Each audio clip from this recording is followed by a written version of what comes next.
I must say I'm excited about the Common Core. It's about expectations for me. I know that when the Common Core standards were being developed, the ELL field and even myself, you know, we raised the issue like, how come we're not talking about what are the implications for English language learners?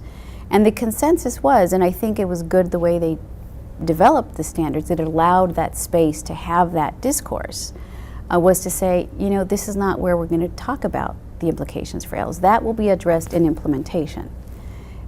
What we want to make sure is that the standards are for all students. And I know that all, we've used all many times in different legislation, and what does it really mean? But I really think that in this case, the ELL community, the research community, the instructional community, those of us that advocate on behalf of ELLs, we need to keep on saying it means ELLs as well.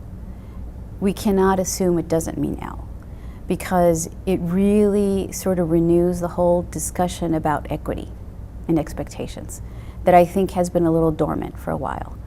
And that to me is where I want to hitch all the you know, wagons to that, because it really is going to propel us to have the high expectations for English language learners. Now, that's not where it ends. How do you deliver high expectations? And again, this is where I was saying, if you look at the programs for English language learners, and part of what the council does, we actually do provide technical assistance, where we come into our districts and we take a really hard look at their English language learner programs. And unfortunately, we know that, and it's not just our districts, a lot of districts have programs that don't really deliver the same level of rigor to English language learners. And it's not by design, you know, malevolent design. It's sometimes benevolent. It's just benign approach to, well, we really don't want to give them something that they're not ready to handle. Well, give it to them, but give them the supports. Teach them how to handle that level of complexity in language.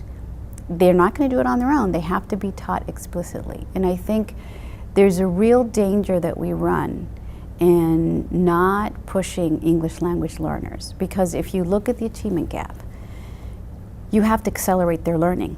And I think Common Core accelerates the learning.